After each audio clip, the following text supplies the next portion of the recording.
Loin du mouvement hippie et de ses rêves d'amour et de paix, la France des 70s est aussi celle des gangs. Parrains marseillais, proxénètes nantais ou braqueurs lyonnais, embarqués dans un tour de France de la pègre des années 70. Sur l'axe Paris-Marseille du grand banditisme, la région Rhône-Alpes est plus qu'une simple étape. Lyon a nourri en son sein une pègre devenue au fil des années respectée et redoutée. Là, comme dans les autres capitales de la voyoucratie, les acteurs changent et le business mute, plus ou moins dans la douleur. Vous écoutez Gang 70s, épisode 1, Lyon. De 1970 à 1974, une équipe va entériner définitivement la réputation des voyous locaux comme les spécialistes du hold-up. Des associés soudés et décidés à l'organisation sans faille que la police a surnommée le gang des Lyonnais. Dignes héritiers d'une tradition lyonnaise symbolisée par deux hommes, Pierre-Raymond dit Noneuil et Guy Reynaud.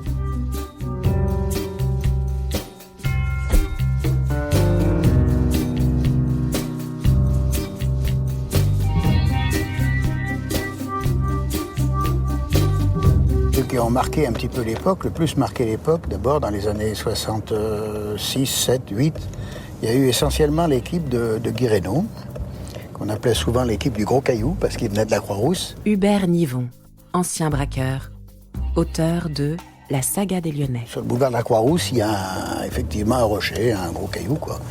Donc ce sont ceux qui ont le plus marqué le temps, parce qu'ils ont fait quelques actions assez spectaculaires, notamment ils ont braqué le carrefour de Villeurbanne, l'époque où ça se faisait pas trop de braquer les grandes surfaces. Et donc ils ont pénétré. Il y a une petite anecdote amusante là-dessus, c'est que pendant qu'ils étaient à l'intérieur, qu'ils avaient enfermé les employés, donc dans une réserve, en leur donnant quand même à boire, à manger, enfin bon, ils savaient ce qu'il fallait. Un fourgon de gendarmerie, de police s'est arrêté devant, des policiers sont descendus, ont fait des photomatons et sont repartis alors qu'eux étaient derrière la porte et en se demandant ce qu'elle allait y arriver, quoi, étaient prêts à les recevoir. Voilà, donc Guy Reynaud, c'est vrai que ça a été l'affaire la plus marquante. Bon, il y a eu une bavure dans son histoire, notamment dans une boîte de nuit de Lyon, qui s'appelait le Grillon, puisque à la suite d'un différend avec un client, un coup de feu est parti et une personne a été tuée. Voilà. Donc Guy Reynaud a été pour ça inculpé, bien entendu, et finalement il a été condamné à 20 ans de prison. Le procès a lieu en 1973, 5 ans après son arrestation dans le Midi, à Théoul-sur-Mer par 2 gendarmes alors qu'il sortait de son hôtel.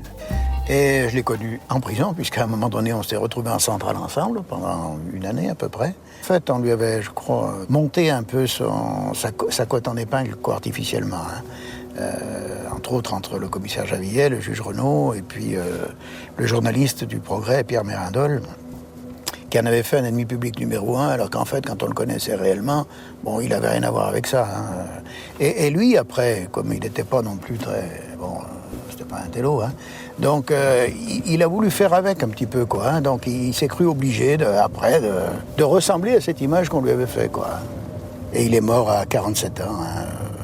Voilà, à la Croix-Rousse, dans son quartier de la Croix-Rousse, il était retourné, il y était né, il y était retourné.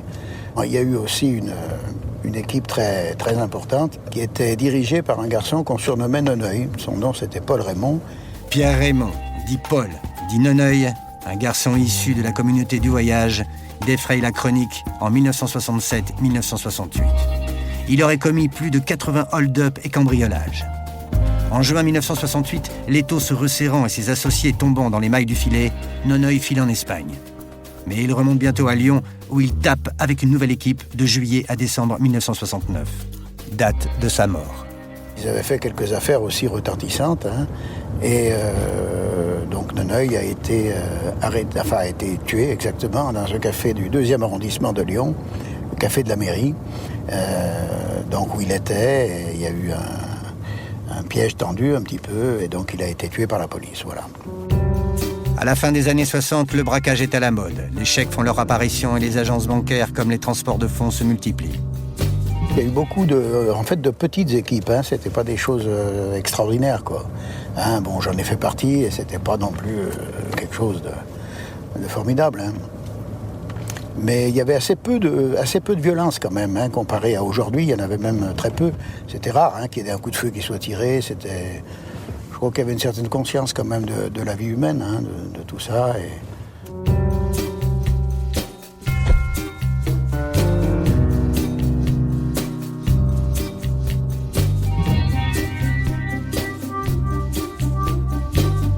En général, les équipes de braqueurs de l'époque tapent des agences bancaires. Marcel Alliot, ancien membre du groupe de répression du banditisme de Lyon. Dans lesquelles il n'y a encore pas de caméra, il n'y a encore pas de problème de sécurité.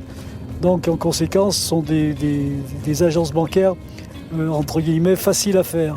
C'est des équipes de vraisemblablement 3 ou 4, ils ne sont pas tellement nombreux. Du matériel fusils à canon scié, des revolvers, des pistolets automatiques, pas forcément des armes très bonnes, et surtout qui est manié par des gens qui ont quelquefois encore plus peur que les gens qui sont braqués. Lyon a eu la tradition d'être quasiment la capitale du hold-up. Michel Néret, ancien directeur adjoint de la police judiciaire de Lyon. Je me souviens à l'époque où même le général Delfosse avait été abattu par les membres d'Action Directe sur un hold-up de la BNP, Libération avait titré Lyon, capitale du hold-up. Et c'est vrai que Lyon connaissait des semaines où on enregistrait entre 10 et 15 hold-up qui étaient le fait, la plupart du temps, d'équipes bien organisées et bien structurées. Au début des années 70, une équipe va occulter toutes les autres. Elle fait preuve d'un incroyable professionnalisme et n'hésite pas à taper à des centaines de kilomètres de sa base lyonnaise. Elle va bientôt gagner le surnom de gang des Lyonnais et, selon les policiers, faire 35 braquages entre 1970 et 1974. Cette équipe-là, au départ, est montée un petit peu par un homme qui s'appelait Chavel, Giovanni Chavel, qui était un ancien militaire. Il avait fait la guerre d'Algérie. Hubert Nivon. Et c'est lui qui montait un petit peu les affaires au début, de façon un petit peu militaire, quoi.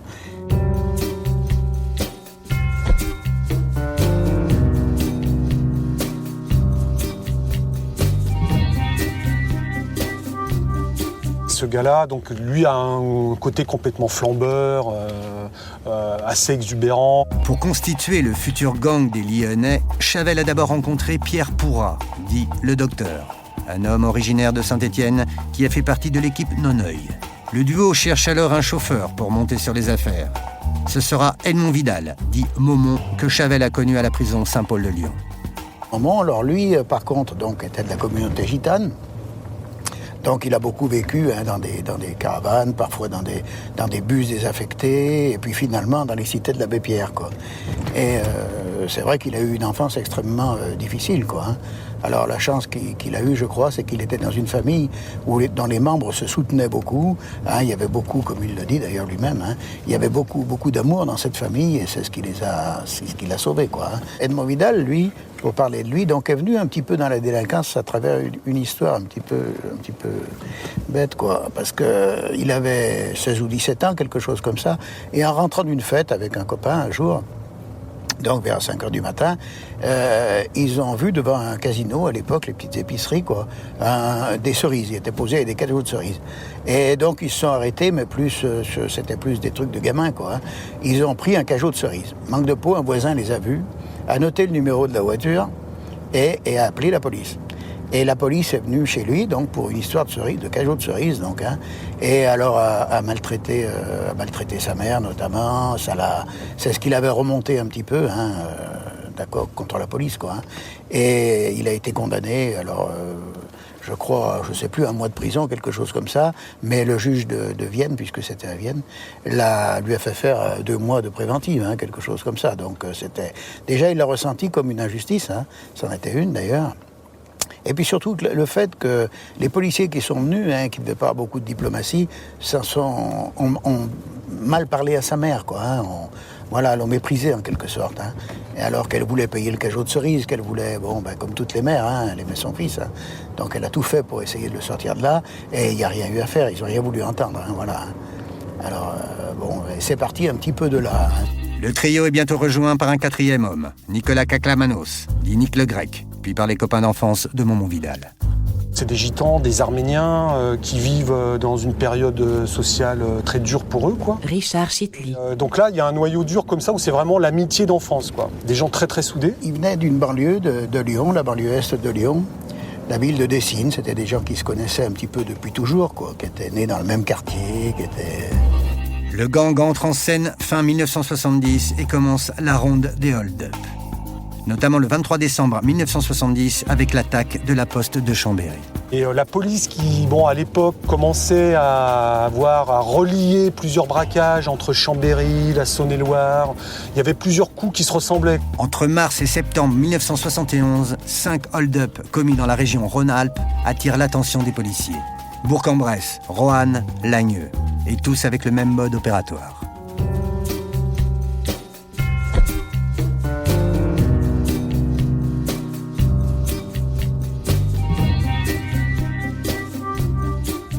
Des hommes, des blouses bleues, une estafette, des fusils à pompe. Charles Pellegrini, ancien chef de l'Office central pour la répression du banditisme. Des grosses sommes prises et des coups de feu pour protéger la fuite. C'est le 30 juin 1971 que le gang va réussir son coup magistral, le hold-up de la poste de Strasbourg. Butin, 11 millions de francs. Ce jour-là, alors que des convoyeurs de fonds transportent des sacs, 3 électriciens postés dans un couloir de la poste se retournent calibre en main et les braquent avant de s'enfuir par une porte de service. Dans l'affaire de Strasbourg, par exemple, le gang des Lyonnais, ils arrivent à descendre en rappel le long de la façade pour repérer les lieux, pour pénétrer les lieux la nuit avant de faire le casse et faire un plan de l'intérieur de la poste de Strasbourg, quoi. Donc c'est vraiment pousser très très loin les préparatifs, quoi. Ça a été préparé sur une période très très longue, sur peut-être 2 ou 3 mois, où ils ont pu même rentrer à l'intérieur de la poste, habiller un postier, sans aucun problème, sans que personne d'ailleurs leur demande rien. Et ils ont eu une idée un peu de génie, en voyant une porte qui était inutilisée, en s'habillant en travailleur, quoi, avec des bleus de travail. Ils sont venus changer la serrure de cette porte. Et ils ont mis donc une serrure qui pouvait s'ouvrir avec n'importe quelle clé. De cette façon, même s'il y avait un contrôle de la direction ou autre, ils auraient pu ouvrir avec leur ancienne clé. Et donc le jour du hold-up, ils sont rentrés à l'intérieur, habillés en postier ou en électricien, je crois. Ils ont fait semblant de travailler avec des outils, etc., des boîtes à outils. Et ils se sont postés dans le couloir où les convoyeurs devaient amener l'argent. Quand ils sont arrivés, ils les ont braqués, bien sûr. Ils ont pris l'argent et ils ont pu s'enfuir tranquillement par cette petite porte dérobée dont ils avaient la clé, puisque c'était eux qui avaient installé la serrure. Au moment du gang de l'affaire de Strasbourg, ils vont mettre en place des barrages, etc. Sauf que le gang des Lyonnais, son truc, c'était de faire des détours de milliers de kilomètres avant de retourner chez eux, quoi. Et ils vont passer à travers les mailles du filet et ils vont récolter 11 millions de francs. Et à l'époque, c'est vraiment ce qu'on appelait le casse du siècle, quoi. Après ce coup du siècle, le gang lève le pied. Le 12 août, la brigade de gendarmerie de Bourg-en-Bresse reçoit un coup de fil anonyme. Allez voir à côté de la poste, il y a une estafette. Nous avons pris assez d'argent. À l'intérieur, des armes, des gants, des perruques, des outils et des blouses bleues. Mais un mois plus tard, les vacances finies, le gang tape à nouveau. Le 17 septembre à Saint-Étienne, puis le 5 février 1972 à Vénissieux. C'est une des rares fois où les armes ont parlé, quoi. C'est-à-dire où ça s'est mal passé, un convoyeur est sorti un peu plus tôt que prévu et du coup il y a eu un échange de coups de feu avec un gars du gang qui a été blessé. C'est une des rares fois, une des seules fois où le sang a coulé, quoi. Le mauvais sort va s'acharner sur les Lyonnais. Après le hold-up de Vénissieux, tous les services de police sont un peu en ébullition. Charles Pellegrini. Les gendarmes font leur ronde le matin, mais ils sont attentifs et ils voient dans le lointain une estafette porte ouverte et une BM coffre ouvert. Ils s'approchent, l'estafette s'enfuit, la BM s'embourbe dans un demi-tour et c'est pour la première fois qu'on a une identité dans le gang des Lyonnais, qu'on a Momon Vidal. Momon Vidal est arrêté par les gendarmes, il s'embourbe dans des explications, mais il est conduit à la brigade, mais il est quand même relâché. Les policiers sûrs de leur affaire vont alors dérouler la pelote. Il faut se souvenir qu'eux, ils ont du matériel sophistiqué, ils ont des belles voitures. Nous, on a des voitures, des R5, des trucs comme ça. Donc, Marcel Alliot. C'est peut-être pas terrible pour faire des filatures sur des BM, par exemple. On met des écoutes partout, on remonte les pédigrés. Momon Vidal a déjà fait de la prison pour autant que je sache, des violences à main armée, quelque chose comme ça. Donc on reconstitue peu à peu, j'allais dire, un noyau. Les membres du gang sont identifiés mais pas pour autant arrêtés. Encore faut-il les prendre la main dans le sac. Enfin, en novembre 1974, après 18 mois de planques et de filoches, les policiers entrevoient une embellie. Je crois que c'est un informateur de Richard qui donne le tuyau suivant. Les gangs préparent un gros braquage et ce braquage, nous le saurons, nous, quand il se produira, parce qu'à ce moment précis du braquage, Joseph Vidal, le frère de Momo, porteur d'une carte d'identité au nom de Momo Vidal, se présentera à la poste de Champs-Rousse pour percevoir un mandat. Et évidemment, l'alibi de Momo sera en béton. Je ne pouvais pas braquer à tel endroit puisque j'étais en train de percevoir un mandat à Champs-Rousse. Et là, à partir d'éléments que nous avons, nous pensons que le hold-up peut se faire à Lille, et c'est la seule et unique fois de ma carrière où j'ai vu une opération pareille. Près de 80 policiers venus du SRPJ de Lyon, de l'OCRB, en renfort de divers SRPJ, ont monté une souricière sur les routes que les malfaiteurs étaient censés prendre en revenant de leur hold-up. Comment connaissions-nous ces routes? C'est un secret de fabrication. On s'était procuré les photocopies des cartes sur lesquelles la bande, qui était quand même des pointus, avait porté sur les cartes les itinéraires de retour depuis les lieux présumés de hold-up jusqu'à leur planque finale. Le 2 décembre 1974, le plan de bataille se met en place. 120 policiers sont déployés sur les itinéraires de la bande. Il leur faudra patienter 2 semaines avant d'avoir des nouvelles des Lyonnais. Le 16, 2 braquages sont réalisés coup sur coup dans le nord, près de Valenciennes et de Lens. Les policiers se préparent à les cueillir sur le chemin du retour. Dans le courant de l'après-midi, on voit toujours rien venir, on commence à se désespérer. Et les sonnettes, les choufs, les sentinelles qui étaient mises devant les domiciles nous appellent et nous disent voilà, eh bien ils viennent de rentrer. Alors là, vous ne pouvez pas savoir la déception, la frustration absolue que nous avons tous ressentie.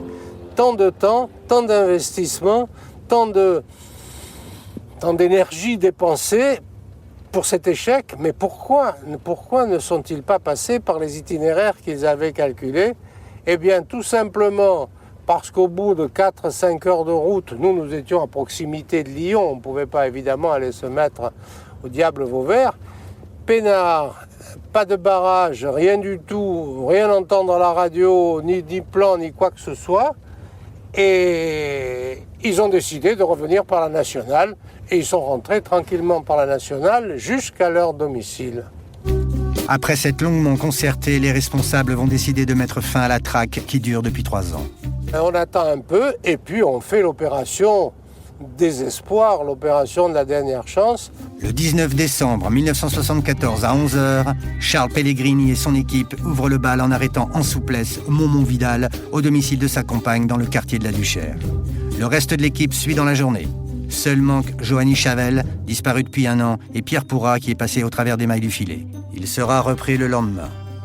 À un moment, d'ailleurs, Chavel va complètement disparaître de la circulation dans des circonstances qui n'ont jamais été élucidées. On suppose qu'il a été éliminé parce qu'il venait trop gênant à l'époque. L'ex-adjudant Johanny Chavel, dit le Gros Jeannot, va disparaître le 18 octobre 1973, probablement éliminé par ses complices que sa paranoïa galopante inquiétait. Il aura à peine eu le temps de profiter du château qu'il avait acquis en novembre 1972 grâce au butin des braquages. Chavel, il avait par exemple acheté un château, le château de Fléchère à la sortie de Lyon. Il avait acheté ça des millions, il faisait des grandes fêtes. Lui, il voulait sortir de son milieu et devenir un notable à travers ses activités. Et donc il avait acheté un château, il avait fait une grande fête avec des centaines d'invités où on retrouvait des magistrats, des policiers, des mecs du milieu. Des hommes politiques, il y avait toute cette société lyonnaise qui se retrouvait dans son château. Les débuts de garde à vue sont très difficiles Et puis au bout de 36 heures, 24-36 heures, on commence à avoir la moisson, les cartes, les bulletins, les fausses plaques, les passeports, l'argent, etc., etc., etc. Comment avez-vous procédé à leur arrestation ? À la suite de renseignements et de filatures qui durent depuis plusieurs mois. Quel est leur butin ? Si on fait un ensemble de tout ce qui a été récupéré, on approche du 1 million de francs lourds. Ce serait beaucoup trop long de vous énumérer tous les membres de cette très importante association de malfaiteurs. Vous avez d'une part Pourra Patrick, dit le docteur, dit le vieux, dit tonton, et Edmond Vidal, dit Momon, dit yeux bleus, dit le rabouin. Faute d'aveu, les enquêteurs vont partir à la recherche d'éléments matériels. La pêche sera fructueuse. Les 274 scellés permettront de leur imputer 14 hold-up. Donc là, c'est le fameux juge Renaud, à l'époque, qui instruit cette affaire, celui qu'on appelait le shérif, qui lui aussi est une figure typique de ces années 70, qui a connu la guerre, la résistance, qui a des méthodes, d'où son surnom de shérif, des méthodes un peu brutales, expéditives, qui louvoient un peu avec le code de procédure pénale. Et qui se fait un point d'honneur à faire tomber cette équipe aussi.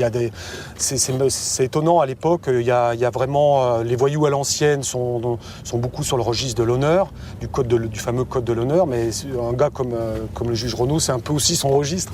Et donc il y a des clashs phénoménaux entre eux d'ailleurs. François Renaud n'hésite pas à incarcérer les compagnes et épouses des Lyonnais. Ces derniers se rebiffent. Le juge hurle et tape du poing, mais rien n'y fait. Le bras de fer s'engage entre les deux camps. Renaud d'abord est un soldat. Il a fait une très belle guerre. Ensuite, c'est un très bon juge d'instruction. Il a bien entendu, pourquoi on le surnomme le shérif, un côté un peu frimeur. Il fait un petit peu les reconstitutions en rébane, en donnant des ordres, et il se prend un peu pour un metteur en scène.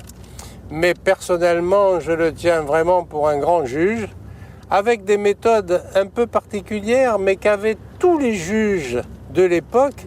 Le juge Renaud ne vivra pas assez longtemps pour assister à l'issue du combat judiciaire. Le 3 juillet 1975, il est abattu à 2h30 du matin au pied de son immeuble alors qu'il rentre d'un dîner. Un crime resté impuni. Le 20 juin 1977, après 2 ans et demi d'instruction, le gang des Lyonnais comparaît devant les assises de Lyon. Sans Pierre Pourra, qui s'est fait la belle de la prison de Valence en novembre 1975 et qui ne sera repris qu'en 1978. Finalement, le procès va finir un peu en demi-teinte, c'est-à-dire que par rapport à l'ensemble de l'œuvre du gang des Lyonnais, le procès n'arrive pas quand même à... Tout n'est pas étayé et du coup, le gang des Lyonnais va s'en tirer quand même avec des peines relativement légères. Et d'ailleurs, ils ont été très surpris par le verdict, quoi. Des peines de 5 ans, 10 ans d'emprisonnement, alors que bon, c'était un peu les ennemis publics hyper recherchés à l'époque. Donc voilà, il va y avoir un décalage entre le résultat, le verdict et tout ce qu'on attribuait à cette équipe, quoi, toute cette légende-là. Christo Gandebeuf, dit Christo Laguigne, sera condamné à la plus lourde peine, 15 ans de réclusion. Momon Vidal lui écopera de 10 ans sous les acclamations du public.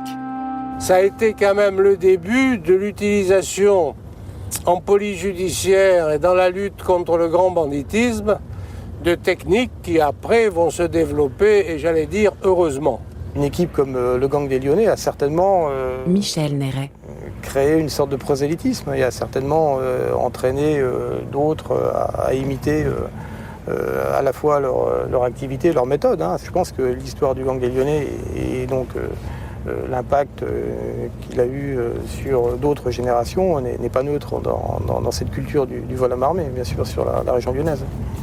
Mais l'âge d'or du braquage est révolu. Les banques ne paient plus. La spécialité se résume à quelques affaires. Un stock de lingots d'or, par exemple. Mais surtout à des coups minables qui visent les recettes des commerçants de quartier. Morts, installés en Espagne ou croupissant dans les centrales, les beaux mecs lyonnais ont laissé la place aux caïds des quartiers. Un nouveau milieu s'est installé au profit souvent stupéfiant, mais à la gâchette facile, comme à Grenoble. La région n'est définitivement pas une simple étape.